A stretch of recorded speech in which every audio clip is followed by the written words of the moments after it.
Canal Escute Áudio Novel. Se inscreva. Novel Teoria Fanfic.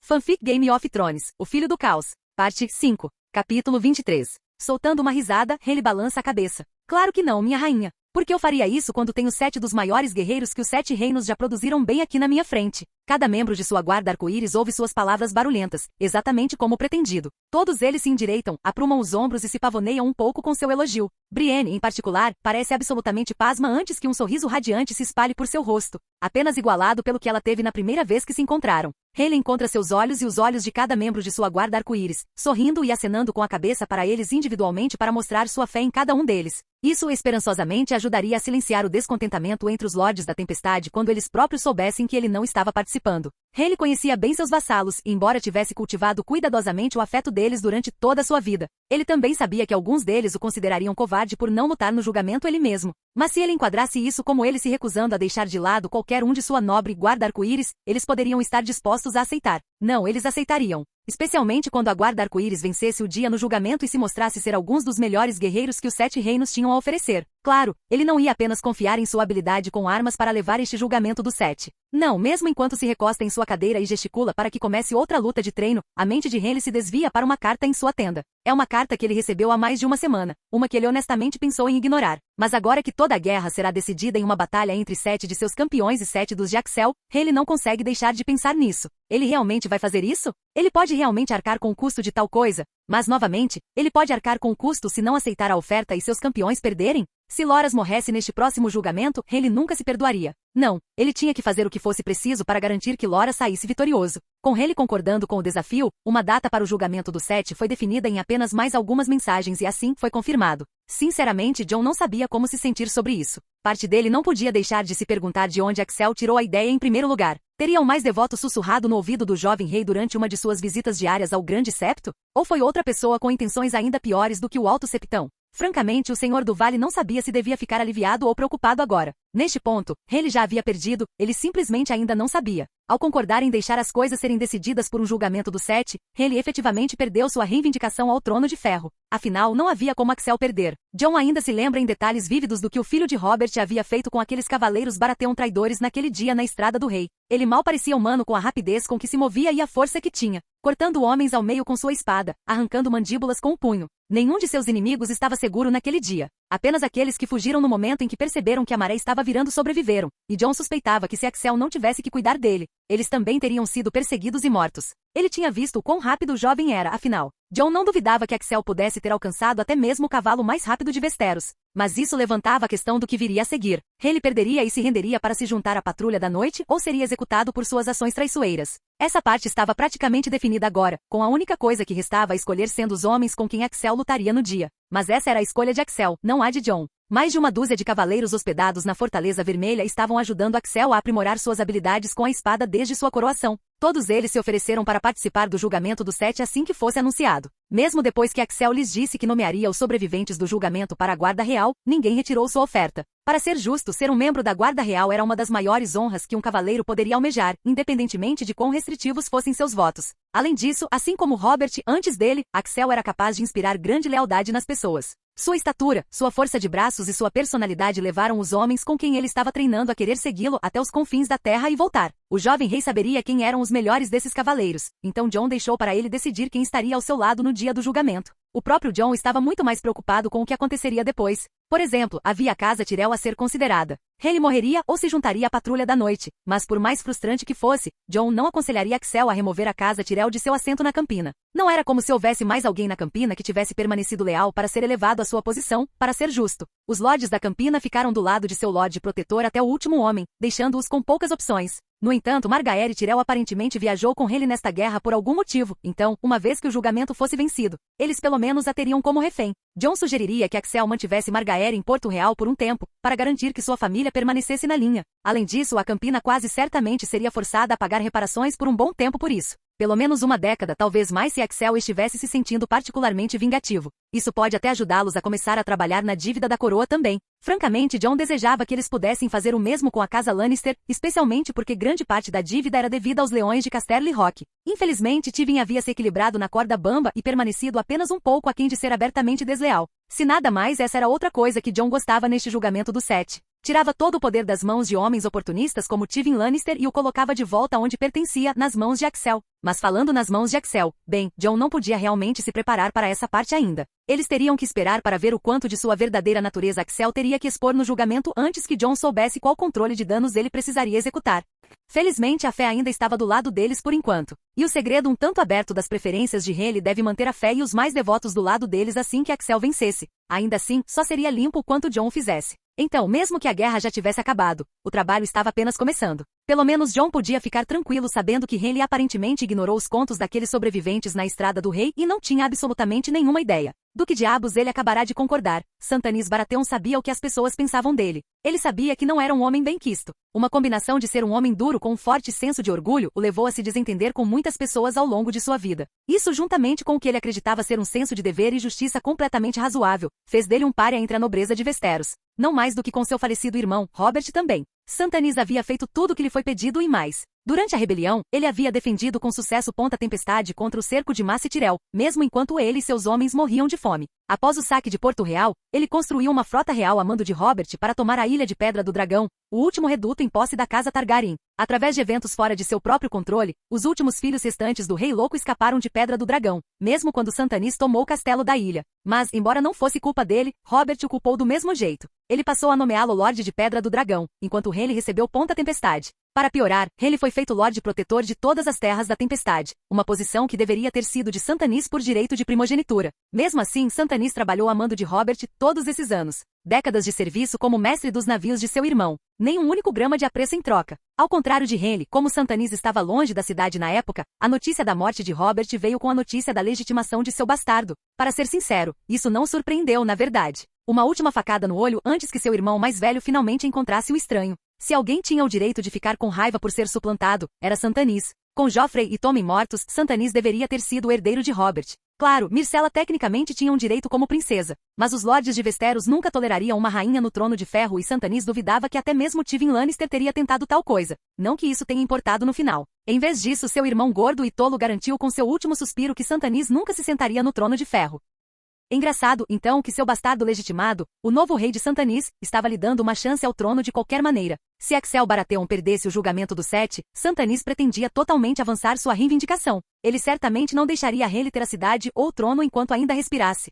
Mas mesmo que Axel vencesse, Stannis não achava que se importaria para sua própria surpresa. Seu sobrinho havia demonstrado mais gratidão e afeto por Stannis no curto período desde que chegou a Porto Real do que Robert em toda a sua vida. E claro, parte disso era porque a frota real estava trazendo comida que mantinha a cidade funcionando durante o cerco. Mas mesmo assim, Axel parecia realmente apreciar que Stannis era leal onde Renly não era. Era seu dever no final. Ele serviria seu novo rei assim como serviu o último, independentemente de seus próprios sentimentos pessoais sobre o assunto. E se Axel caísse, então também era dever de Stannis garantir que seu irmãozinho traidor nunca tivesse a chance de se sentar no trono de ferro. Dever e justiça. Esses eram princípios pelos quais Stannis viveu toda a sua vida, não importa o quão difícil fosse às vezes. Mas ele tinha que admitir, recentemente tinha sido muito mais fácil.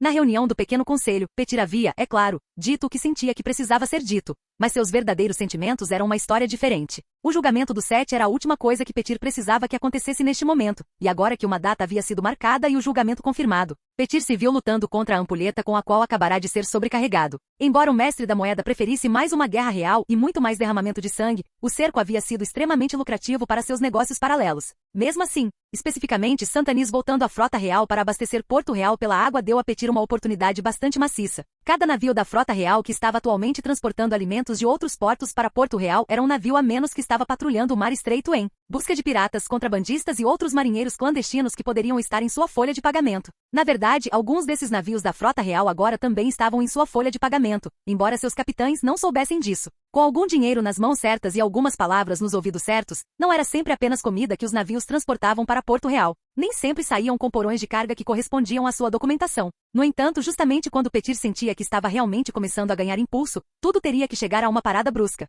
Se ao menos o cerco tivesse durado um pouco mais, ou até mesmo se transformado em uma guerra total fora da cidade quando os exércitos do Vale, terras fluviais e norte chegassem. Se isso tivesse acontecido, Petyr poderia ter continuado a fazer dragões de ouro a rodo. Mas não. Não, de uma forma ou de outra, o show havia acabado e Petyr seria amaldiçoado se fosse ele quem ficasse segurando a bomba. Provavelmente exigiria queimar alguns de seus contatos de contrabandistas no processo, especialmente com a velocidade com que ele tinha que se mover para fazer tudo em tempo hábil, mas era assim que o jogo funcionava às vezes. Assim que o julgamento acabasse e um vencedor fosse decidido, as coisas começariam a voltar ao normal, e isso significaria muito mais escrutínio de praticamente tudo. Subornos ainda funcionariam, mas quase certamente aumentariam de preço e não seriam tão eficazes quanto antes. E finalmente Petir não estava disposto a arriscar nada disso. Não importa quem vencesse, ele precisava estar pronto para tirar proveito do que viesse a seguir. Havia, é claro, alguma diferença nos dois resultados. Se Henley vencesse, Petir não tinha certeza se conseguiria manter sua posição. Ele era tecnicamente nomeado por Lord Arryn, afinal. Ao mesmo tempo, porém, se ele conseguisse permanecer como mestre da moeda, a nova mão do rei seria Mace Tyrell, e aquele completo tolo seria perfeito para os propósitos de Petir. Por outro lado, se Axel vencesse, embora Petir estivesse confiante de que permaneceria mestre da moeda, as coisas seriam muito menos perfeitas. Nesse cenário, ele teria que andar com cuidado, uma vez que o foco de Jon não estivesse mais preso a uma cidade faminta e a um exército à sua porta.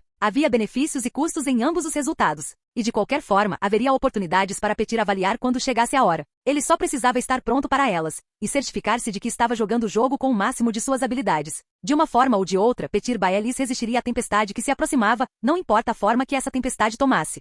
Varys tinha que admitir, este julgamento do Sete era precisamente o que ele queria. Ah, claro, ele teve o cuidado de dar uma resposta um tanto neutra na reunião do pequeno conselho, mas no instante em que ouviu as palavras da boca de seu jovem rei, o mestre dos sussurros ficou absolutamente eufórico. Isso não apenas limitaria o derramamento de sangue drasticamente, mas também daria a Varys a chance de ver Axel Baratheon em uma situação de combate real. Com homens realmente tentando matá-lo, o jovem rei não seria mais capaz de se conter tanto Varys esperava. Afinal, tendo observado Axel lutar diariamente, ele notou várias estranhezas sobre o jovem que outros pareciam estar ignorando. Como o fato de Axel nunca ter recebido um único ferimento no pátio. Ele nunca ficou ofegante nem foi derrubado, nem mesmo uma vez. Agora, à primeira vista, pode-se supor que parte disso se devia à posição de Axel. Ele era o rei dos 7 reinos, afinal. Isso, combinado com seu físico poderoso e juventude, o tornava não apenas um oponente formidável para lutar, mas também perigoso. Ninguém queria ser o cavaleiro que colocava seu rei no chão. Ninguém queria ser o cavaleiro que derramava sangue de seu novo rei tão logo após a morte do último rei. No entanto, não era isso que estava acontecendo. Ah, claro, inicialmente alguns dos cavaleiros com quem Axel lutou claramente se contiveram.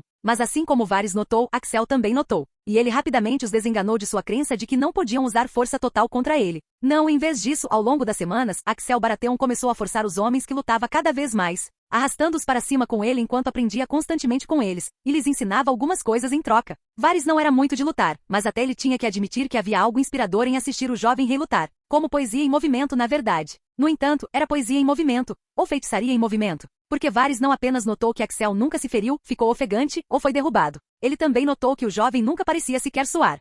Ele fazia um esforço para fingir, é claro, limpando a testa quando necessário, até fingindo ofegar de vez em quando. Mas os passarinhos de Varys muitas vezes conseguiam pegar as roupas de Axel depois de uma longa sessão de treino, uma vez que ele as tirava para tomar banho. Essas roupas contavam a verdadeira história. Elas não estavam nem um pouco encharcadas. Ou Axel Baratheon não transpirava de forma alguma, ou ele simplesmente ainda não havia encontrado uma luta difícil o suficiente para levá-lo a esse limite. Então sim, Varys estava muito interessado em ver Axel no próximo julgamento do Sete. Especialmente porque a correspondência entre os dois reis Baratheon permitiu que ele colocasse alguns de seus passarinhos no acampamento de Henley, e mais fundo ainda, na tenda de Henley. Varys havia recebido cópias de toda a correspondência de Henley e estava sendo mantido atualizado sobre o tipo de cartas que o homem estava enviando. Uma dessas cartas era bastante intrigante. Não apenas o conteúdo, mas o destinatário também. Parece que Henley Baratheon estava determinado a armar seu amante e Lorde Comandante com uma arma secreta. Loras Tyrell já estava destinado a ser um dos combatentes mais fortes neste próximo julgamento do Sete. Seria bastante interessante ver como ele se sairia contra Axel Baratheon, especialmente quando armado com aço valeriano.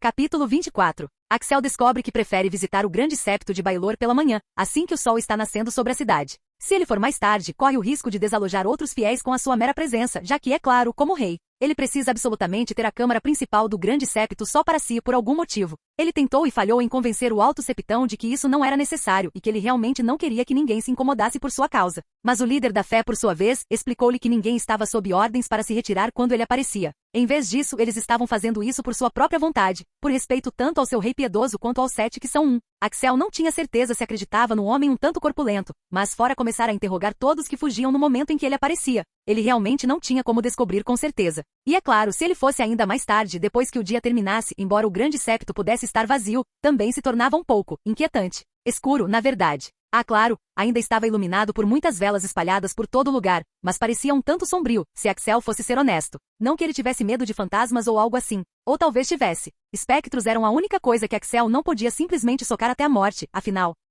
De qualquer forma, ir pela manhã não apenas garantia que ele estaria em grande parte imperturbado enquanto, ao mesmo tempo, não seria uma perturbação para os outros, mas também tinha o benefício de lhe dar a melhor iluminação. Com o sol nascente vindo da varanda superior da câmara principal do grande septo, todo o lugar estava inundado por aquela bela luz da manhã. Era realmente maravilhoso. Movendo-se de estátua em estátua, Axel ora na frente de cada uma delas, como é sua preferência habitual. Ele sempre começa com o ferreiro, uma estátua de um homem segurando um martelo de ferreiro. Alto e orgulhoso, com as costas fortes e a cabeça calva, ele representa a engenhosidade e a habilidade. Axel então pula o estranho, como é tradição. Do 7, o estranho não deve ser adorado, e é por isso que a sua estátua está virada para longe do centro da sala e em direção à parede. Depois do ferreiro, ele vai para a velha, uma imagem de uma mulher idosa segurando uma lanterna. Dela, ele chega ao guerreiro, um cavaleiro blindado segurando espadas cruzadas sobre o peito. Do guerreiro, ele chega à mãe, seu vestido tentadoramente revelador e seus braços abertos, suas mãos vazias. A mãe é então seguida pelo pai, que segura as balanças da justiça erguidas enquanto se eleva sobre Axel, assim como os outros. Finalmente, por último, mas certamente não menos importante, é a donzela. Axel se move na frente de sua estátua e a encara em silêncio sem palavras por um tempo, fingindo orar enquanto ele aprecia a vista. Tecnicamente, há rotas melhores para indivíduos particularmente piedosos seguirem pelas 6 estátuas voltadas para dentro do 7. E na maioria das vezes, os visitantes do grande septo nem se dão ao trabalho de orar em cada estátua, preferindo concentrar o seu tempo em um ou dois dos 7 de quem eles mais precisam de orientação naquele dia. Como um jovem rei que precisa ser visto como particularmente piedoso, Axel não tem esse tipo de privilégio. E então, todos os dias, ele vem ao grande septo e começa a sua rota com o ferreiro. Porque se ele começar com o ferreiro e percorrer o círculo, passando vários minutos olhando para a imagem de cada uma das estátuas, então não é particularmente estranho se ele passar alguns momentos extras olhando para a donzela. A donzela é o agrado de Axel, pode-se dizer, porque a estátua da donzela dentro do grande septo de Baelor a retrata nua. Ela é bastante curvilínea também. Verdadeiramente, quem a esculpiu foi um visionário de homem. Sim, a donzela definitivamente não é a menor das estátuas do grande septo, e ela sempre deixa Axel sentindo-se de uma certa maneira enquanto ele encerra o seu circuito do grande septo e sai para voltar para a fortaleza. Uma certa maneira que ele carrega consigo por um tempo, até que possa ter as coisas resolvidas. Axel continua em mais um encontro prazeroso com Cersei Lannister, ambos se dão prazer por várias horas. O relacionamento dele com a rainha viúva evoluiu desde os seus encontros iniciais, depois de mais uma prazerosa intimidade. Cersei, se aninhando ao seu lado e pressionando seu busto contra o seu peito. O julgamento do 7 se aproxima rapidamente. O senhor acha que está pronto, sua graça? Axel resiste à vontade de bufar sarcasticamente e, em vez disso, sorri um pouco enquanto envolve um braço em torno da rainha viúva. Preocupada comigo? Foi a sua ideia, sabe? Cersei revira os olhos com isso, batendo levemente em seu peito. Eu apenas desejo ter certeza de que a sua cabeça está no lugar certo. O senhor sabe que não pode mostrar misericórdia ao traidor, certo? Se o senhor deixar Henry Baratheon vivo, ele apenas encontrará uma maneira de se safar das coisas e voltar mais tarde para continuar sendo um espinho em seu lado. Axel mantém o seu rosto cuidadosamente composto, escondendo o senho que quer se esticar em suas feições. Era sempre a mesma coisa com Cersei. Eles tinham intimidade e então ela tentava sussurrar palavras doces em seu ouvido. De vez em quando ela tinha ideias excelentes, como o julgamento do 7. Mas na maioria das vezes ela parecia estranhamente focada em garantir que ele matasse o seu tio. Ou melhor, os seus tios. E Santanis, ele está apenas esperando a sua hora, Axel. O senhor não pode baixar a sua guarda, nem com nenhum dos dois. Eles querem o seu trono, e não vão parar por nada para obtê-lo. Agora Axel franze a testa porque embora ele não tenha absolutamente nada de bom a dizer sobre Henry Baratheon, ele não consegue evitar querer defender a honra de Santanis. Eu não tenho certeza se você está certa sobre Santanis. Todos os outros dizem que ele não tem um único osso sutil em todo o seu corpo, e que ele é legalista ao extremo. Francamente, tendo falado com o homem ou mesmo várias vezes agora, parece que ele deveria ter sido mestre da lei em vez de rei o tempo todo. Na verdade, há uma razão pela qual a posição de mestre da lei permaneceu vaga todo esse tempo. Pelo seu serviço leal e fiel, Axel pretende fazer de Santanis tanto Lorde Paramount das Terras da Tempestade quanto mestre da lei assim que tudo isso acabar. Ele também planeja deixar o homem escolher o seu próprio substituto como mestre dos navios, porque Santanis deve saber melhor do que eles quem são os seus melhores subordinados. Axel já discutiu essa ideia com Jon, e a sua mão concordou que parece sábio. Claro, Santanis pode não ser muito querido pelos lordes de Westeros, mas ele se saiu admiravelmente nesta guerra que não era uma guerra. A sua lealdade, juntamente com a forma como ele direcionou a frota real para enviar comida para Porto Real, salvou inúmeras vidas e merecia reconhecimento e recompensa. É claro que eles não planejam contar nada disso a Santanis até depois que o julgamento for vencido, e Axel certamente não vai contar a Cersei, especialmente porque até mesmo a sua defesa morna do homem a provoca a se afastar dos seus braços com um bufo. Tenha cuidado para não ser cegado por tolos e bajuladores, meu jovem rei. Todos eles lhe dirão o que o senhor quer ouvir e se certificarão de reforçar o que o senhor quer acreditar. Alguém como eu que não tem mais nada a provar ou almejar lhe dirá a verdade. Tenha isso em mente. Axel faz uma careta por trás das costas de Cersei enquanto ela se afasta dele, saindo da cama. Realmente, ela pensava que ele não havia por dentro? Claro, talvez a rainha viúva não tivesse mais nada a provar, mas era óbvio que ela ainda tinha coisas que queria. O seu ódio pelos seus tios era especialmente claro, mesmo que Axel não entendesse totalmente. Ainda assim, ela não podia pensar que ele simplesmente executaria Santanis com base apenas em suas suspeitas. Podia? O senhor deveria se preparar para Henley não participar diretamente do julgamento do Sete também. Espere, o quê? Isso pega Axel desprevenido e o faz sentar, a sua testa franzindo em confusão. O que você quer dizer? Claro que ele participará, a sua honra está em jogo. Cersei apenas zomba, dando-lhe um olhar desapontado. O senhor pensa que depois de tudo o que ele fez, Henley Baratheon se importa com a sua honra? O homem é um engolidor de espadas que, apesar de nunca ter tido quaisquer pensamentos de estar na linha de sucessão ao trono de ferro, claramente começou a conspirar para tomá-lo para si mesmo antes de Robert estar totalmente morto. Mais do que isso, ele é mole e um covarde. Ele não lutará porque o julgamento não exige isso dele. Ele terá a sua guarda do arco-íris para lutar em seu lugar, os 7 deles contra o senhor e quem o senhor escolher. Isso. Mais uma vez Axel é lembrado de que nem tudo que Cersei diz é completamente sem cérebro. Certamente, é quase tudo venenoso, mas ela tem algumas boas ideias. E quanto mais ele pensa nisso, mais Axel pensa que Cersei pode estar certa. É claro, ela não terminou de explicar exatamente o que ela acredita que acontecerá amanhã. Quando tudo estiver dito e feito, uma vez que o senhor tiver vencido, ele tentará encontrar uma maneira de declarar o julgamento uma farsa e continuar pressionando pelo trono de ferro. Ou ele se renderá e se oferecerá para tomar o negro em troca de sua vida miserável. O senhor deve se preparar para qualquer resultado, Axel. E não importa o que, o senhor deve cortar a cabeça dele. O senhor não pode permitir que ele escape das suas garras ou ele apenas voltará mais tarde, como eu disse antes. Certo. Uma informação útil, seguida por mais insistência de que ele precisa absolutamente garantir que os seus tios morram por sua mão. Essa era Cersei no seu auge, não era? Sinceramente, se fosse no próprio julgamento, Axel não se importaria de matar Henley em combate 1 contra 1 pela dor de cabeça que o outro homem lhe deu com toda essa bobagem. Mas depois? Se Henley se render, se ele jurar tomar o negro, Axel permitiria. Fazer o contrário seria muito perto de matar o próprio sangue para o seu gosto. O seu silêncio é revelador aparentemente, porque depois de um longo momento Cersei apenas zomba. Parece que nada do que eu digo consegue penetrar nessa sua cabeça dura. Se o senhor não vai ouvir, pode muito bem ir embora. O senhor já teve o suficiente de mim, claramente. Bem, ela não está errada. No final, Axel se levanta sem dizer uma palavra e se veste, deixando os aposentos de Cersei com o último olhar demorado na direção da rainha viúva. Por um lado, ele está grato pelo aviso que ela lhe deu. Assim como sugerir o julgamento em primeiro lugar, ele está satisfeito agora que pode se preparar para a probabilidade da covardia de seu tio. Dessa forma, ele não ficará muito surpreso, nem passará vergonha se Henley realmente não participar do julgamento no dia.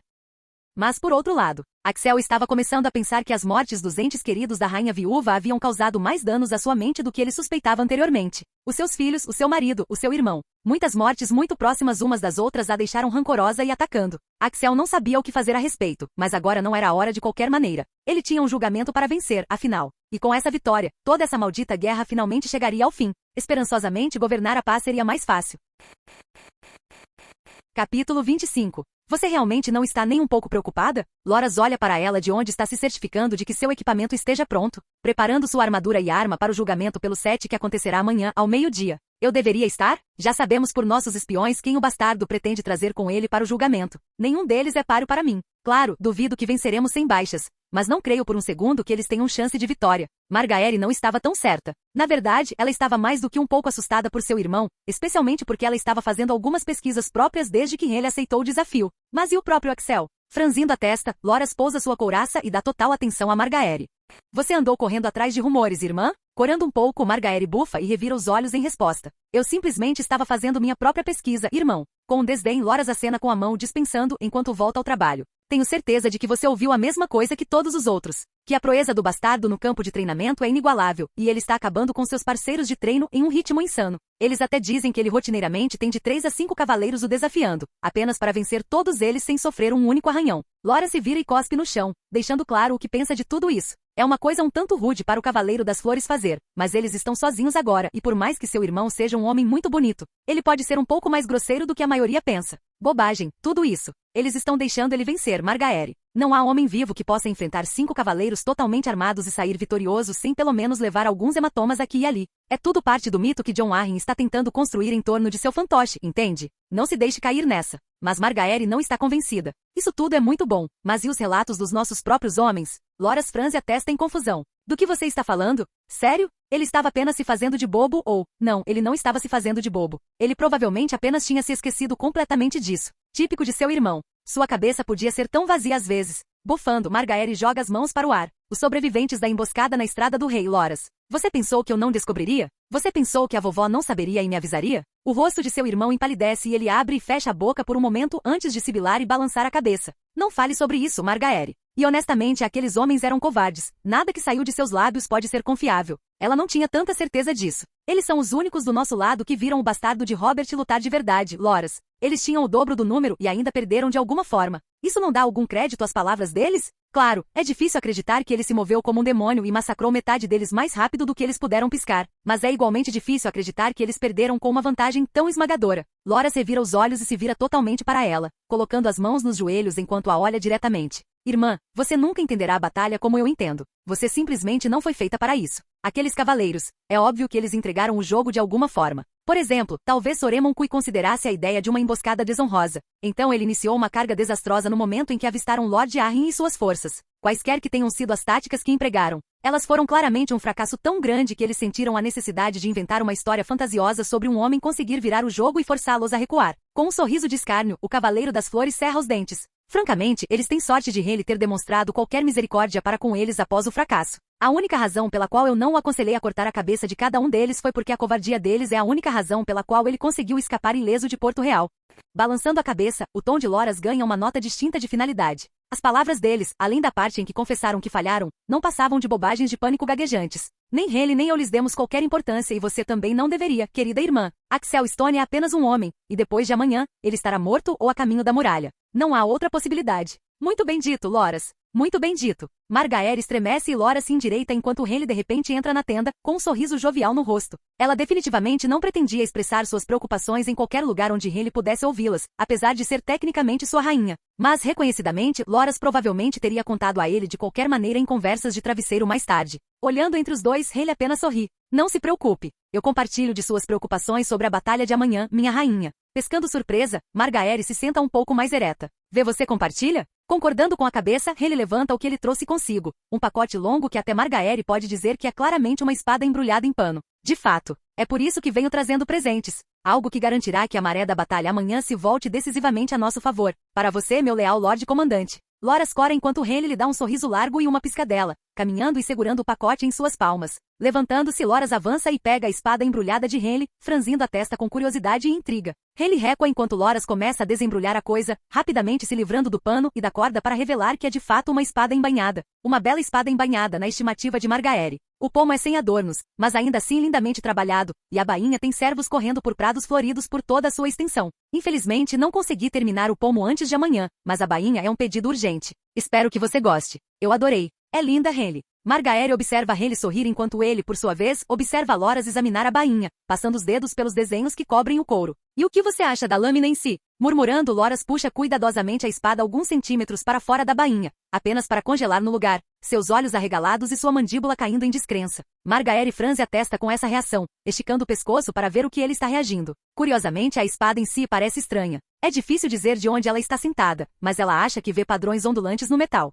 O que isso significava? Rayleigh, isto é, aço valeriano, sim. Apenas o melhor para o meu Lorde Comandante. Espere, o quê? Agora é a vez de Margaery ficar chocada, sua mandíbula caindo enquanto ela pula de seu assento e corre para ver a espada que Loras está segurando mais de perto. Seu irmão se afasta com a aproximação dela. Calma, irmã. Esta não é o tipo de espada para ser puxada muito perto de uma dama. Vou ter que pedir para você se afastar para que eu possa desembainhar totalmente esta beleza. Seu tom de provocação e a diversão dançante em seus olhos deixam claro que ele está pelo menos parcialmente rindo às custas dela. Ao mesmo tempo, ele deixa claro que está falando sério quando acena para ela recuar alguns passos. Cerrando os dentes, Margaery faz o que lhe é mandado, girando e avançando sobre Rayleigh. Não pode ser aço valeriano de verdade, pode? Onde você conseguiria algo assim? O som de uma espada sendo puxada de sua bainha faz Margaery se virar antes que Rayleigh possa responder. Seus olhos contemplando a espada incrivelmente bonita com suas ondulações distintivas ao longo de cada centímetro de sua superfície. Rayleigh ri por trás dela. É muito real, eu garanto. É melhor que seja, dado o que me custou. Isso era insano. Margaery pode não ser uma cavaleira nem nada parecido, mas até ela sabia o valor do aço valeriano.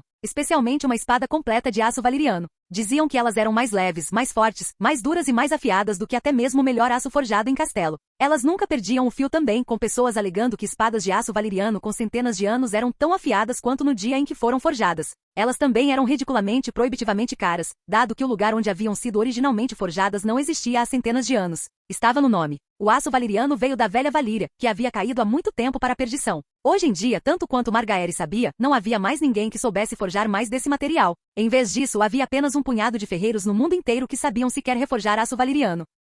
Para colocar em perspectiva, a única grande casa em toda Westeros que tinha uma espada de aço valeriano era a Casa Stark no norte. Até Margaery tinha ouvido falar de Gelo, a ancestral espada de duas mãos dos lobos gigantes. Assim como ela também sabia da obsessão de Tywin Lannister em obter uma espada de aço valeriano para sua própria casa. Dizia-se que o Lorde da casa Lannister havia oferecido quantias de moedas a casas menores que quase empobreceriam até mesmo a maioria de seus pares, mas sem sucesso. As pessoas não estavam vendendo e, embora se pudesse presumir que uma grande casa seria capaz de simplesmente tomar uma das espadas de aço valeriano de seus vassalos se quisessem uma, não era tão simples assim. No final, havia tal estigma de desonra em torno do conceito que nem mesmo o ganancioso Lord Tywin tinha ido tão longe ainda. Tudo isso para dizer, onde diabos ele havia conseguido uma espada de aço valeriano? E o que exatamente ele pagou por ela? Suas palavras sobre o que isso lhe havia custado pairam no ar e até Loras, por mais que a cabeça de seu irmão possa ser tão vazia às vezes. Para e desvia os olhos da espada que está segurando para dar um olhar a Rhaelle. O que isso custou a você, Rhaelle? Erguendo uma sobrancelha, Rhaelle solta uma gargalhada.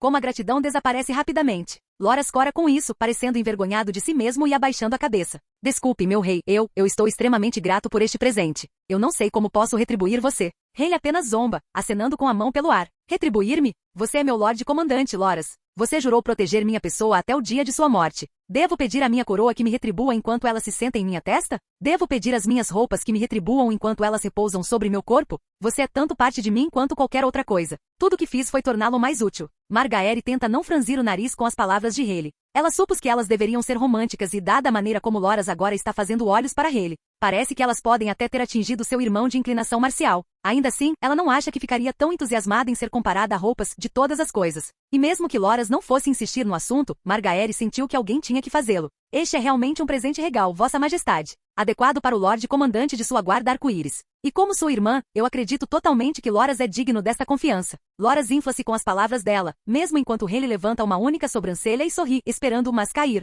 No entanto, eu tenho que perguntar de onde veio esta espada. E com tão pouco tempo também. Afinal, é óbvio que Rhaelle havia conseguido esta espada para Loras para o julgamento pelo Sete. Como, no entanto, como ele conseguiu obter aço valeriano em um período de tempo tão curto, quando nem a casa Baratheon nem a casa Tyrell tinham uma espada ancestral de aço valeriano entre eles por eras neste momento. Não querendo elogiar muito a sua própria casa nem nada, mas a casa Tyrell era facilmente uma das casas mais ricas e poderosas do reino. Claro, dizia-se que os Lannisters cagavam ouro, mas quando o inverno chegava e as barrigas roncavam, era o jardim que fornecia comida, e isso podia valer muito mais do que ouro. Enquanto isso, a casa Baratheon estava em ascensão desde a conquista, tendo há muito tido conexões com a casa Targaryen que os elevavam até mesmo acima dos outros lordes supremos de tempos em tempos. E no entanto, os Baratheons também não podiam reivindicar ter uma lâmina ancestral de aço valeriano. O sorriso de Rhaelle fica um pouco forçado enquanto ele balança a cabeça. Ah, é daí que sua confusão se origina, minha rainha. Veja bem, não foi com pouco tempo que eu obtive esta lâmina para seu irmão. Não, eu tenho trabalhado nisso há bastante tempo. Quanto ao custo, não se preocupe muito com isso. Eu contarei mais para vocês dois assim que vencermos amanhã. Até então, é melhor nos concentrarmos no julgamento que se aproxima. E, é claro, nomear esta bela lâmina. Os olhos de Loras se arregalam novamente enquanto ele olha para a espada de aço valeriano em suas mãos. Ela ainda não tem nome? Sorrindo, Rhaelle balança a cabeça. Não que importe não. Eu deixo o nome dela para você, Loras. Você é o portador dela, afinal. Portador, não proprietário. Margaery percebe isso, mesmo que Loras não perceba. Talvez Rhaelle pense que a espada um dia voltará para a casa Baratheon, mas não quer dizer isso agora. Seus lábios se apertam, mas ela não vai estragar o momento acusando de tal coisa. Loras hesita por um longo momento, olhando para a lâmina sem nome reverentemente. Finalmente, Rosetoro. Ela se chamará Rosetoro. Maravilhoso. Absolutamente maravilhoso. Vamos ver o que ela pode fazer. Tenho certeza de que temos alguma armadura excedente ou já danificada por aí para equipar um poste de madeira para que você possa dar alguns golpes antes de amanhã. Com isso, Margaery observa Rhaelle guiar Loras para fora da tenda. Ela morde o lábio inferior enquanto os dois homens partem. Sinceramente, ela ficou com mais perguntas do que respostas, e estava mais inquieta agora do que nunca. Para Rhaelle desviar não uma, mas duas vezes. O quanto exatamente aquela espada de aço valeriano havia custado? Ou melhor, quanto lhes custaria no futuro, uma vez que o trono estivesse garantido? Porque Margaery não era estúpida. Ela sabia muito bem que Rhaelle não tinha acesso à moeda necessária para comprar algo assim. Então, o que exatamente ele ofereceu em troca? E mesmo que Loras dissesse que era tudo apenas covardia e mentiras, Margaery não pode deixar de se perguntar sobre Axel Baratheon e do que ele é realmente capaz. De uma forma ou de outra, todos descobrirão amanhã. Mas isso não dá exatamente a Margaery qualquer paz de espírito. Ela só podia esperar que tudo desse certo amanhã. Tinha que dar, ou todos eles estariam arruinados.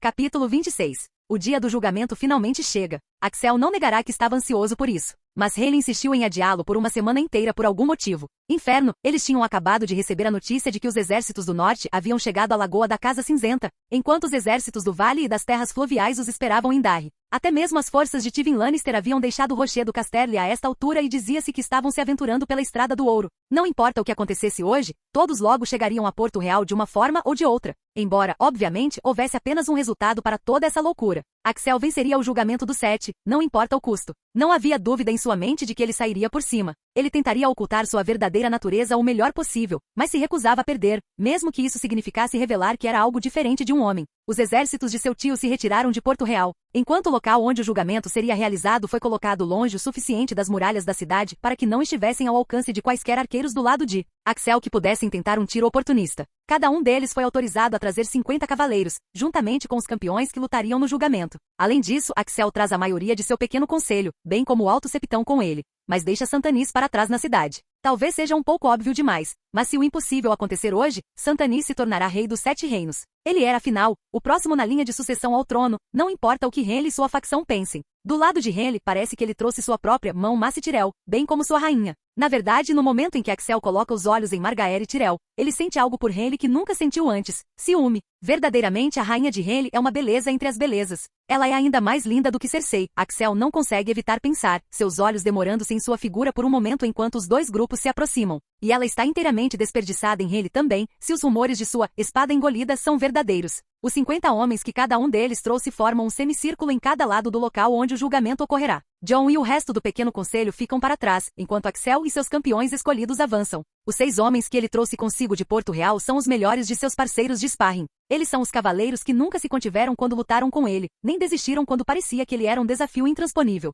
Cada um deles continuou a tentar muito além do ponto em que um homem são teria parado, e de fato, o ponto em que muitos de seus compatriotas haviam parado ao longo do caminho. Sor Aerys Oakar e Sor Merintrante foram deixados para trás em Porto Real para continuar cuidando de Myrcella e Cersei. Ao deixar a rainha viúva e a princesa em Porto Real também, Axel imaginou que Santanis teria o poder de barganha de que precisava para garantir que Tywin lutasse ao seu lado, se de alguma forma isso acontecesse. Enquanto isso, qualquer um desses homens que sobrevivesse ao julgamento seria imediatamente elevado à sua guarda real. Seria um tanto estranho se todos os 6 sobrevivessem, mas Axel não achava isso muito provável. Afinal, certamente Renly escolheria campeões igualmente habilidosos, certo?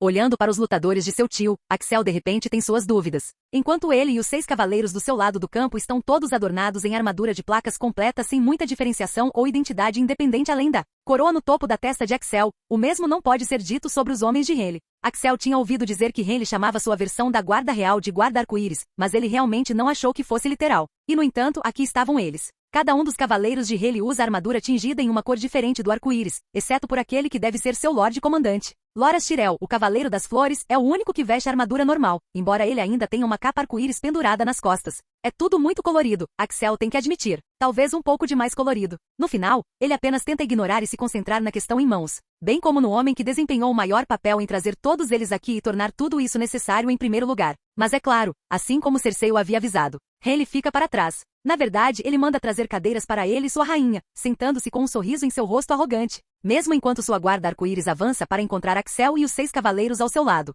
É certo que ele está muito menos zangado do que estaria se não tivesse tido a chance de se preparar para essa eventualidade. É isso que permite que Axel force um sorriso em seu rosto enquanto ele chama seu tio traiçoeiro. Não vai participar, tio? A guarda arco-íris de Renly se separa por um momento para dar ao seu suzerano linha de visão irrestrita para Axel. O autoproclamado rei sentado apenas sorri como se tudo isso fosse um jogo para ele. Eu sou um rei, jovem pedra. Não nomeei esses bravos guerreiros para minha guarda arco-íris apenas para deixar um deles de lado. O desinteresse casual pela legitimidade e reinado de Axel provoca uma quantidade considerável de indignação e agitação nos 6 homens ao seu lado. Axel levanta a mão para impedir que qualquer um deles diga qualquer coisa, no entanto. Ele olha seu tio nos olhos do outro lado do campo. E ele faz a pergunta que estava queimando em sua mente desde o momento em que Sor Vardis morreu. Por que você fez isso, Renly? Meu pai fez de você Lorde Protetor das Terras da Tempestade. Ele o nomeou Mestre das Leis. Você tinha tudo o que poderia ter possivelmente querido, e jogou tudo fora e cuspiu em seus desejos finais. Valeu a pena? Tudo isso valeu a pena? Verdadeiramente? Agora é a vez da guarda arco-íris se irritar. Loras Tyrell em particular está carrancudo furiosamente para Axel. Renly, no entanto. Renly reage de forma bastante estranha, soltando um suspiro baixo e balançando a cabeça em arrependimento. Não era isso que eu queria não. Receio que algo tenha se perdido pelo caminho. Os cavaleiros que enviei atrás de você e Lord Arryn na estrada do rei deveriam apenas levá-lo sob custódia. Mas suponho que você reagiu e, portanto, o ponto é discutível. Ainda assim, se você quer alguém para culpar, se está procurando um vilão em tudo isso, não procure mais o homem que colocou mentiras em sua cabeça, Pedra. Por mais lamentável que tudo isso seja, continua sendo meu dever solene como irmão de Robert garantir que Jon Arryn não se safa de fraudar os 7 reinos. Os dentes de Axel rangem por um momento antes que ele rosne. Que prova você tem de que Lord Arryn mentiu? Que evidência lhe dá a confiança para manchar o nome de um homem cuja honra é conhecida por toda parte nos 7 reinos? Hayley sorri tristemente, parecendo quase ter pena de Axel por sua confusão. Axel não está confuso, para ser claro. Ele está zangado. E talvez parte dele queira forçar pelo menos alguns dos homens de Hayley a considerar a idiotice em exibição aqui. Eu tenho os 3 criados que cuidaram do meu irmão em seus momentos finais. 3 irmãs que me disseram a mesma coisa. Robert não estava em condições de transmitir qualquer mensagem a ninguém antes de morrer. Jon Arryn é de fato um mentiroso. E você é o fantoche dele. Então, produza essas mulheres. Onde estão essas mulheres que você afirma saberem a verdade sobre a morte do meu pai? Um lampejo de raiva aparece nos olhos de Hayley enquanto Axel levanta a voz. Mas então ele apenas encolhe os ombros de forma bastante desinteressada. Eu não posso. Elas estão de volta em Ponta Tempestade, onde estão a salvo de quaisquer aspirantes a assassinos. Mas, na verdade, isso não importa neste momento, importa? Não estamos aqui para debater ou discutir o que é e o que não é verdade. Estamos aqui para resolver isso de uma vez por todas com o julgamento dos 7. Hayley sorri alegremente, embora Axel sinta algo falso nos olhos de seu tio. Os 7 determinarão quem está dizendo a verdade e quem está mentindo. Afinal, os 7 que são não deixariam um mentiroso sair triunfante sobre um homem honesto, deixariam? Axel pode dizer que as palavras de Hayley estão zombando intencionalmente da fé, e embora o próprio Axel possa não ser tão devoto ou piedoso quanto tentou parecer, ainda o irrita um pouco ouvir o outro homem agir de forma tão dissimulada. Endireitando-se, Axel apruma os ombros e assente solenemente. Você está certo. Isso será decidido aqui e agora neste campo com esta batalha. Que esta seja a primeira e última batalha desta guerra ridícula e inútil. Finalmente, isso atinge Hayley. Axel pode ver o outro homem se irritando um pouco, mas ele mantém a calma, mesmo enquanto o alto septão avança cuidadosa e timidamente com alguns guardas empregados especificamente pela fé flanqueando-o em ambos os lados. Ai, hoje estamos reunidos para um julgamento dos 7, um rito sagrado muito antigo. Hoje estamos na encruzilhada da justiça e da misericórdia, onde a vontade dos 7 será manifestada através de meras mãos mortais. Lembremos-nos de que este não é um julgamento de vingança, mas de justiça. Este é um julgamento divino e a desudicação celestial. Que os 7 guiem as lâminas de todos os campeões, para que sua vontade possa ser feita neste dia. Enquanto o alto septão fala, Axel e seus homens se preparam, observando a guarda arco-íris de Hayley fazer o mesmo no lado oposto deles. Isso leva o alto septão a gaguejar um pouco enquanto o aço vivo é desnudado em ambos os lados. O homem rechonchudo suando um pouco enquanto seus olhos piscam para frente e para trás. Finalmente, dando um passo para trás, ele limpa a garganta. Que o julgamento comece.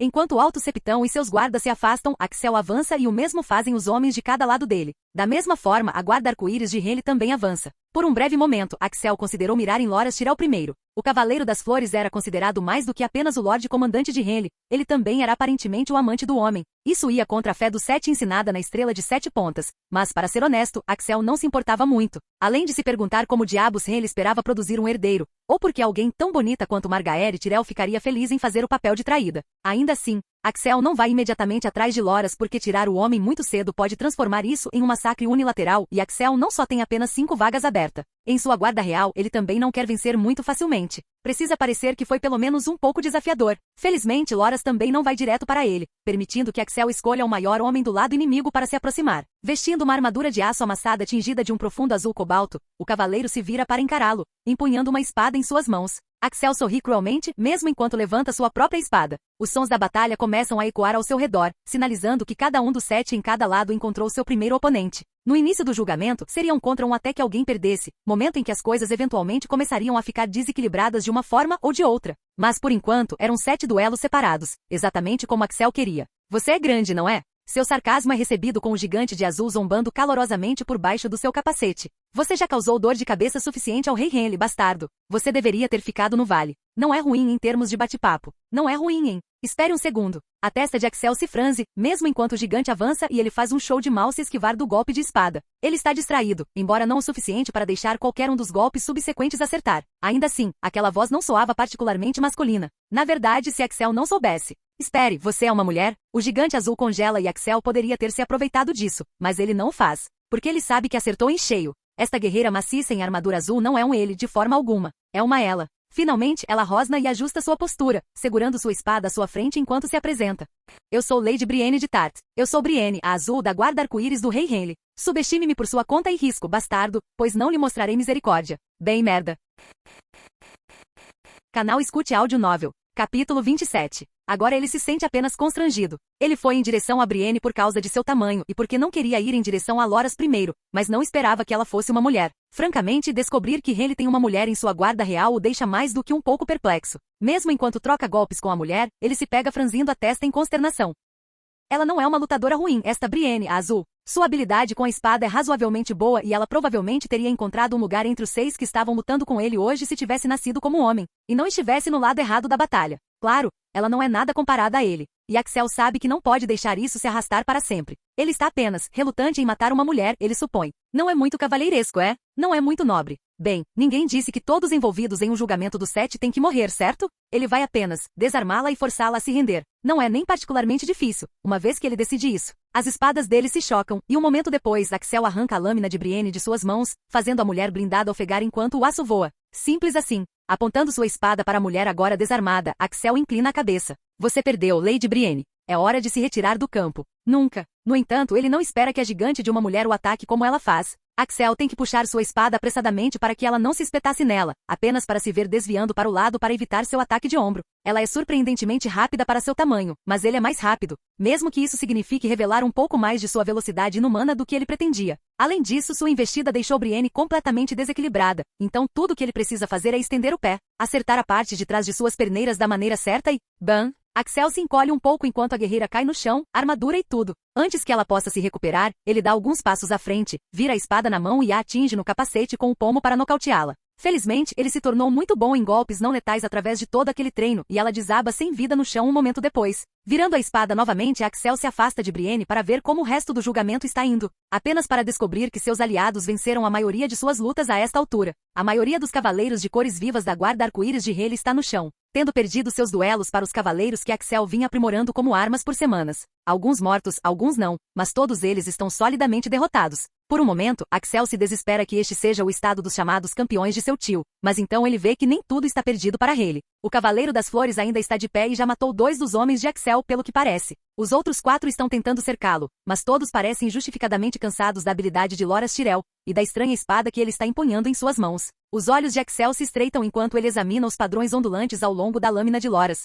Não são como nada que ele já tenha visto antes, para falar a verdade. Ainda assim, ele não está muito preocupado. A esta altura, o julgamento está quase vencido. Mas mesmo que Axel devesse provavelmente deixar seus aliados restantes cercarem Loras para ter certeza e esconder a maior parte de sua habilidade. Seu orgulho como guerreiro e cavaleiro simplesmente não permitirá isso. Parem. Todos os olhos se voltam para ele enquanto Axel avança, acenando para que os 4 cavaleiros restantes do seu lado deem um passo para trás. Loras se endireita, olhando para ele com malignidade mesmo enquanto se encaram. Sorrindo, Axel inclina a cabeça na direção do homem bonito. Eu cuido dele. Axel ignora os gritos das laterais com sua declaração, certamente os de Jon entre eles. Claro, pode parecer um pouco tolo quando ele já venceu. Mas ao contrário de Rhaelle, Axel é um rei que acredita em liderar pela frente. O maxilar de Loras se fecha enquanto uma dose de respeito aparece em seus olhos cheios de ódio. Ele acena para Axel, o que Axel retribui com um aceno próprio. Por um momento tudo fica parado enquanto se encaram. E então o Cavaleiro das Flores avança, sua espada de aparência estranha cintilando. Axel a bloqueia facilmente, embora se certifique de fingir que é qualquer coisa menos isso. Embora, mesmo enquanto está se contendo e igualando a força e velocidade de Loras, ele percebe que sua própria espada não está aguentando tão bem quanto a de Loras. Espere um segundo. Aquilo é aço valeriano? Axel só tinha ouvido falar do metal milagroso para ser honesto. Ele nunca teve a chance de testemunhá-lo com seus próprios olhos, então ele não tem certeza de como deve ser. Mas a maneira como está lascando sua própria espada enquanto não sofre nenhum dano perceptível o lembra do que lhe foi dito sobre o material. Mas a casa Tyrell não tinha uma espada de aço valeriano, nem a casa Baratheon. Então, onde diabos Loras Tyrell havia conseguido uma? Foi emprestada ou algo assim? Parecendo notar a crescente confusão de Axel, Loras lhe lança um sorriso atrevido e presunçoso. Vejo que você finalmente percebeu o que é esta espada, bastardo. Meu rei me presenteou com esta lâmina de aço valeriano especificamente para que eu pudesse matá-lo com ela e por fim a esta farsa de uma vez por todas. Isso apenas deixou Axel com mais perguntas. Onde Rhaelle Baratheon havia encontrado uma espada de aço valeriano? Diziam que eram algumas das coisas mais raras e valiosas do mundo. Não que importe muito. Axel ainda vencerá. Ele só precisa gastar um pouco mais de tempo fazendo parecer apertado antes que ele. Dor branca e quente o atinge enquanto Loras faz algo que Axel não espera e então ataca por baixo com sua espada. Uma manobra que nem mesmo Axel vê totalmente chegando. Talvez porque ele não esteja levando isso a sério o suficiente. A espada de aço valeriano nas mãos do Cavaleiro das Flores se lança naquele único momento de desatenção e corta a coxa interna de Axel. Para ser justo, Loras conseguir acertar um golpe não é tão surpreendente. Ele é facilmente o melhor espadachim que Axel já treinou. Mesmo que ele não tenha a velocidade ou força de Axel, ele claramente tem experiência e habilidade para compensar. Ou melhor, ele tem quando Axel está se contendo tanto quanto está, tentando não ser muito obviamente sobre sua natureza não natural. A parte surpreendente, no entanto, é que Loras Tyrell arranca sangue. Axel já foi cortado por outros homens antes. Ele foi retalhado, esmagado e golpeado. De fato, ele teve todos os tipos de lesões tentadas em sua pessoa. Mas a palavra-chave aí é tentada. Talvez quando era mais jovem, ele sangrou algumas vezes. Sofreu alguns arranhões e hematomas. Mas, para ser sincero, esses tempos estão tão distantes no passado que ele mal se lembra deles. Nos últimos anos, nenhuma lâmina foi capaz de cortar a pele de Axel. Nenhuma massa foi capaz de machucar sua carne ou quebrar seus ossos. Nada conseguiu ferir Axel Baratheon, até agora. Ele cai de joelhos, grunhindo enquanto sente algo quente viajando pela sua coxa interna. Não xixi, ele se pega pensando. Mas sangue. Ele está sangrando. Pela primeira vez em muito tempo que Axel Baratheon consegue se lembrar, ele está sangrando. E profusamente. Surpreendentemente, Loras Tyrell não capitaliza o golpe bem-sucedido. Em vez disso, ele fica ali pairando sobre Axel, sorrindo para ele. A Rosator sempre encontra sua marca, temo. Acabou, bastardo. Ele está certo. A voz de Rhaelle ecoa sobre o silêncio repentino, todos paralisados em choque com o que acabou de acontecer. Acabou, Axel. Esse tipo de ferimento. Você vai sangrar até morrer em minutos se não for tratado. Mesmo que o resto de seus homens derrote meu Lorde Comandante, você ainda estará morto. Renda-se e jure tomar o preto, e pela minha palavra como rei, garanto que você sobreviverá. Ele realmente está perdendo muito sangue, pelo menos por um momento. A visão de Axel fica turva por um momento, antes de estabilizar. E o fluxo de líquido quente vindo do corte em sua coxa começa a diminuir até rastejar. Tanto Loras quanto Rhaelle pareciam tão certos de si mesmos. Talvez estivessem apenas enganados. Ou talvez esta seja apenas mais uma maneira pela qual Axel é não natural e inumano. Ao mesmo tempo, ele não pode deixar de achar as palavras de Rhaelle ridículas. Claro, ele pode morrer aqui. Mas se seus cavaleiros restantes vencerem Loras, então a reivindicação de Rhaelle ao trono também é perdida e Santanis se tornaria o rei dos 7 reinos, como era seu direito. O pensamento de que Axel seria tão covarde a ponto de se render em tal cenário, apenas para salvar sua própria vida, o fazia querer rir. Não deveria surpreender Axel que Rhaelle soasse como se continuasse lutando mesmo no caso de perder o julgamento, mas Axel morrer. E no entanto ainda o surpreende, apenas um pouco. No entanto também não importa, porque Axel não está morrendo. Não hoje. Eu recuso. Ele afasta a lâmina de Loras de seu rosto com uma mão enluvada, pegando o Cavaleiro das Flores desprevenido enquanto cambaleia para se levantar. Os olhos de Loras se arregalam mesmo enquanto ele aperta o punho em sua espada e dá um passo rápido para trás, claramente surpreso com a recuperação repentina de Axel. Ao redor deles, olhos arregalados deixam claro que todos os outros estão igualmente chocados, incluindo Rhaelle. Sorrindo, Axel levanta sua lâmina e ergue uma única sobrancelha, fingindo balançar por um momento como se ainda estivesse ferido. Mas a verdade é, embora a ferida em sua coxa interna ainda o doa, ele já pode dizer que não é mais fatal. Ou melhor, nunca foi fatal. Algo assim, não vai matar alguém como ele. Rhaelle, no entanto, compra o pequeno ato de balançar de Axel completamente. Fingindo tristeza, ele suspira e acena com a mão. Acabe com isso, Loras. Loras se prepara para fazê-lo, apenas para pausar quando os cavaleiros restantes de Axel dão um passo à frente como se fossem ajudá-lo. Mas Axel os afasta com uma mão levantada. Fiquem para trás. Esta ainda é minha luta para vencer ou perder. Para vencer mais precisamente. Porque ele não está mais brincando. Depois de se certificar de que não ia lutar 5 contra 1, Loras serra o maxilar e avança novamente. Aquela espada de aço valeriano pronta para tentar causar dano mais uma vez. Mas desta vez, Axel está pronto para isso. Desta vez, Axel sabe que essa coisa pode machucá-lo, e ele não vai deixar que isso aconteça uma segunda vez. Esquivando-se em vez de bloquear, Axel aumenta sua velocidade, e se torna intocável. Ele imagina que deve parecer bastante incrível de fora, embora mesmo agora ele não esteja usando toda a sua força ou velocidade. Mesmo agora, ele ainda está se contendo. Loras Tyrell é realmente um guerreiro fenomenal. Por mais que pareça uma mulher, por mais que esteja no lado errado deste conflito, Axel pode, no entanto, respeitar sua habilidade com a lâmina. Infelizmente para ele, a simples habilidade não é suficiente quando se depara com o que quer que Axel fosse. Aquela bela espada de aço valeriano, chamada Rosator, de todas as coisas aparentemente, balança no ar repetidamente, mas Axel nunca está onde ela pousa.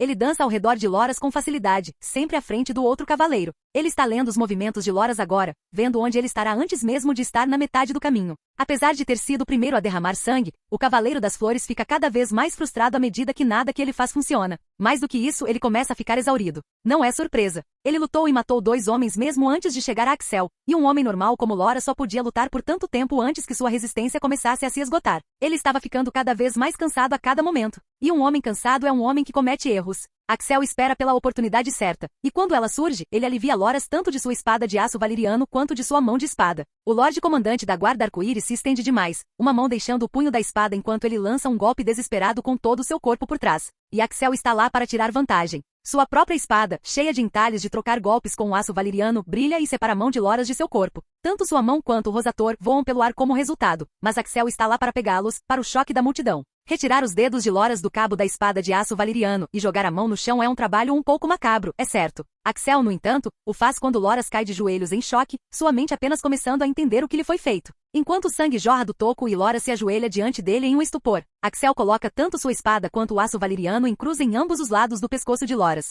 Ele está mais do que pronto para cortar a cabeça do homem de seu corpo, mas pausa da mesma forma para olhar para além do Cavaleiro das Flores. Lá, meio levantado de sua cadeira com horror nos olhos, Rayleigh Baratheon parece totalmente horrorizado com o que acabou de acontecer. Sua rainha, a irmã de Loras, parece igualmente perturbada. E é a expressão de Margaery que solidifica uma ideia com a qual Axel vinha brincando mesmo enquanto brincava com Loras Tyrell. Eu lhe dou a mesma oferta, tio. O julgamento está vencido. Por mim. Renda-se e jure tomar o preto junto com Sor Loras aqui, e eu pouparei a vida dele, bem como as vidas daqueles que lutaram bravamente por você e ainda respiram. Axel não tem certeza de quantos da guarda arco-íris ainda estão vivos, é certo, mas ele faz a oferta da mesma forma, sabendo muito bem que o único com quem Rayleigh se importa remotamente está de joelhos na frente dele. Sim, eu aceito sua oferta. Eu me rendo. Eu vou tomar o preto, eu.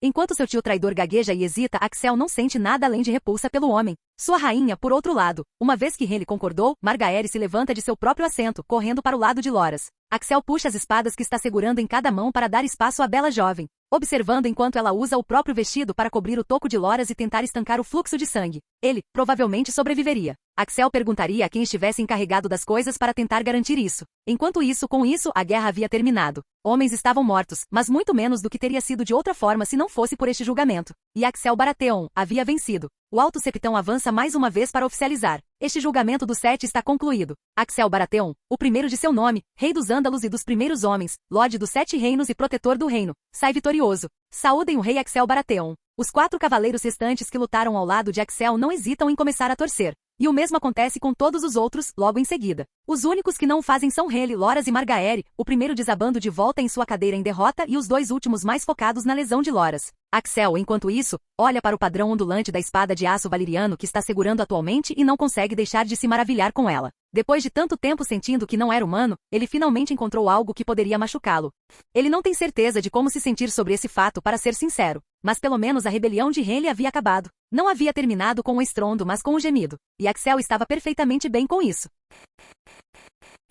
Capítulo 28. Jon Arryn senta-se e espera, segurando o suspiro cansado que ele certamente teria soltado a esta altura se estivesse sozinho. A guerra de Rayleigh acabou pelo menos, e agradeça ao 7 por isso. Decidir tudo com o julgamento do 7 também a tornou talvez a guerra mais limpa que Westeros já viu, embora Jon não fosse um mestre e não pudesse ter certeza. De qualquer forma, o fato de tão poucos homens terem que morrer para que a paz fosse alcançada, isso era uma bênção, com certeza. Ainda assim dizem que a burocracia nunca dorme. Não é totalmente exato, dado que o pequeno conselho de Axel está se reunindo um dia depois, não no mesmo dia do julgamento. No entanto, o próprio Jon mal tinha dormido, dado o tanto de trabalho que tinha que fazer, então, de certa forma, era verdade. Sentado à cabeceira da mesa na sala do pequeno conselho, o exausto mão do rei sorria educadamente, mesmo quando Pycelle chega por último, como de costume, e toma seu assento à mesa. Santanis, Varys e Petyr já estão presentes, é claro. Assim como Sorares ou Aquiar, parado ali parecendo nervoso, mas também ansioso. Limpando a garganta assim que Pycelle se senta, Jon bate na mesa enquanto todos os olhos se voltam para ele. Esperançosamente, esta será uma reunião relativamente rápida. Tudo já foi decidido pelo rei, isto é principalmente para que todos nós entendamos sua vontade nestas questões.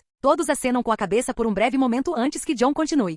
Primeiro de tudo, o rei está com boa saúde, considerando tudo. Ele estaria aqui, mas precisa de um pouco mais de tempo para se curar primeiro. O grande mestre Pycelle forneceu uma série de tinturas e cataplasmas para ajudar o rei, então imagino que ele estará de pé e ansioso para ir em pouco tempo. O grande mestre tosse com isso, falando em seu tom usual e vacilante.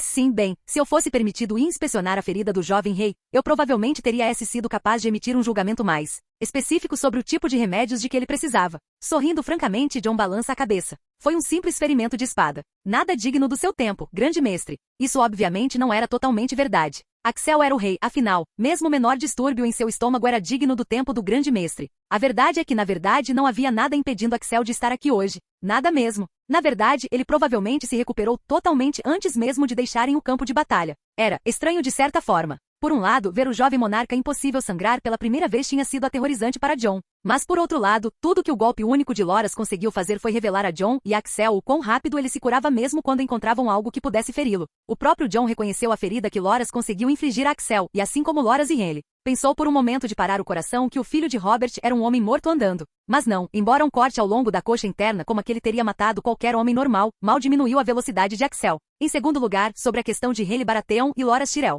Como nosso rei concordou, Rhaele terá permissão para se juntar à patrulha da noite. Até que ele possa ser transportado para o norte, o rei decretou que ele permanecerá nos níveis superiores das celas negras. Da mesma forma, Loras Tyrell sobreviveu à perda de sua mão e exigiu se juntar à patrulha da noite também, apesar dos protestos de seu pai. Então ele também será confinado às celas negras até que ele e Rhaele possam ser levados para a muralha. Há acenos por toda a mesa com isso. Se Stannis está chateado por Rhaele não ser executado por seus crimes, ele realmente não demonstra. Seu rosto está tão estoico e impenetrável como sempre. Os outros não parecem se importar muito de uma forma ou de outra.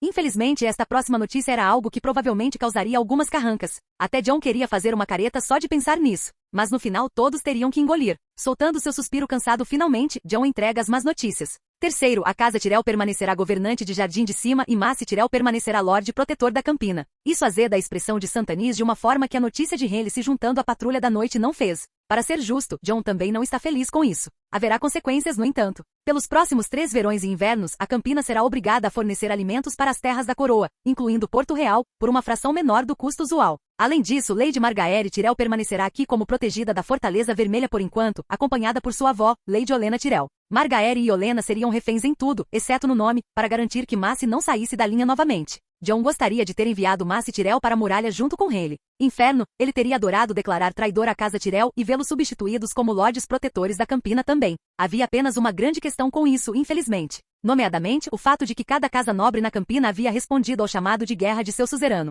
Nenhum deles havia se recusado às ordens de Mace Tyrell, ou pelo menos não abertamente o suficiente para serem substituídos. Mesmo casas como a casa Floren, que havia casado uma de suas mulheres com Stannis, ou a casa Oakyar, da qual Soraris era membro, não tentaram negar o chamado às armas de Mace. Em poucas palavras, todos eles foram cúmplices da mesma forma que os Lordes da Tempestade foram cúmplices ao seguir Rhaele na traição. E se eles punissem cada senhor que desempenhou um papel nesta guerra estúpida e insípida, embora a patrulha da noite pudesse agradecê-los pelo influxo de recrutas, os reinos do sul, sem dúvida, guardariam ressentimento por anos e anos. Não, no final, a responsabilidade final por essa bagunça recaía sobre Rhaele. Após sua derrota, ele finalmente confessou ter inventado a história da desonra e mentiras de Jon Arryn, bem como convencido os 3 servos que ele tinha escondido em Ponta Tempestade a apoiarem suas mentiras também. As 3 irmãs teriam que se juntar às irmãs silenciosas por seus crimes, e Rhaele e Loras se juntariam à patrulha da noite. Mas todos os outros seriam poupados relativamente facilmente, autorizados a recuar para a alegação de que haviam sido enganados pela decepção de Rhaele. Claro, a Campina ainda pagaria sua dívida com a coroa por muito tempo, e as terras da Tempestade. Quarto, por ordem do rei, Lorde Stannis é concedido a posse de Ponta Tempestade, onde ele agora governará como Lorde Protetor das Terras da Tempestade. Ele também manterá a custódia de Pedra do Dragão em nome do rei por enquanto. Stannis se anima consideravelmente com isso, levantando-se de seu assento e fazendo uma rígida reverência que Jon retribui com um aceno condescendente. O homem ainda não sorri, mas no entanto consegue parecer o mais feliz que Jon já ouviu. Até a próxima coisa. Além disso, se você aceitar a posição, o rei deseja que você seja nomeado mestre das leis também, Lorde Stannis. Congelando de surpresa, Stannis franze a testa por um momento em confusão, permitindo que Jon continue com a explicação. É a opinião do rei que um homem com seu senso de dever e honra é muito mais adequado para a posição do que seu irmão era. E dada sua longa e robusta história como mestre dos navios, ele também deseja que você apresente sua recomendação para seu sucessor se você optar por aceitar este novo papel. Isso causa um pequeno burburinho ao redor da mesa, mesmo enquanto Stannis fica ali parecendo chocado por vários segundos longos. Afinal, embora seja incomum um membro do Pequeno Conselho mudar de posição enquanto permanece no Pequeno Conselho, não é inédito. No entanto, o rei permitir que essa mesma pessoa escolha publicamente seu substituto, como Jon está implicando aqui, é um tanto sem precedentes. Reis não gostavam de abrir mão de seu poder, afinal. Mas como Axel havia dito a Jon, simplesmente não havia ninguém melhor do que o próprio Stannis para descobrir seu sucessor. Ele era o homem com mais experiência na função, afinal, e portanto deveria saber melhor. No final, Axel sentiu que Stannis precisava ser recompensado além de apenas se tornar Lorde de Ponta Tempestade e Lorde Protetor das Terras da Tempestade. Esses eram títulos que ele herdaria simplesmente por ser o único Baratheon restante para a função, afinal. Era esperado que ele recebesse tais coisas com Rhaele a caminho da muralha. Axel queria fazer mais, no entanto, para deixar claro tanto para Stannis quanto para o resto do reino que ele era valorizado e apreciado por seu serviço à coroa. Especialmente dado o quão estável e cheio de perigos foram os primeiros dias do reinado de Axel. Assim como Tywin Lannister havia feito, Stannis poderia ter ficado sentado e esperado a poeira baixar para ver quem sairia por cima aqui em Porto Real. Em vez disso, ele não hesitou em jurar sua lealdade a Axel e ajudar a evitar que Porto Real morresse de fome ainda mais do que tinha devido ao cerco. Jon está prestes a dizer a Stannis que ele não precisa decidir agora quando o homem de costas rígidas de repente se manifesta. Eu aceitarei a posição de mestre das leis. Minha recomendação para a posição de mestre dos navios é Sor Davos Seavort. Do outro lado da mesa, Petyr Baelish solta uma risada abafada. O Cavaleiro das Cebolas. Não é aquele cujos dedos você cortou por contrabandear comida para a Ponta Tempestade durante a rebelião do rei Robert? O olhar de Stannis se aguça enquanto ele sacode a cabeça em um aceno. Sim, Sor Davos aceitou sua punição sem reclamar e deixou seus dias de contrabando para trás. Ele provou ser um súdito leal tanto à coroa quanto a mim desde então. Ele também é um dos melhores marinheiros que conheço e seria perfeito para me suceder como mestre dos navios. Baelish parece perplexo enquanto Varys apenas sorri. Pycelle, por sua vez, parece tão perdido como sempre com a troca. Jon apenas suspira e acena com a cabeça. Levarei sua recomendação ao rei, Lord Stannis. Não tenho dúvidas de que ele pesará sua sugestão bastante contra quaisquer outras opções. Tradução. Eles quase certamente iriam com Sor Davos, dado o que Axel havia lhe dito. Isso deixa Stannis parecendo satisfeito enquanto ele acena em satisfação, enquanto Petyr parece quase como se tivesse mordido algo azedo. Talvez ele tivesse sua própria ideia para quem poderia assumir como mestre dos navios, mas infelizmente não era para ser. Fim do vídeo. Para acesso antecipado à continuação dos vídeos, ou para incentivar o canal, vire membro. Muito obrigado.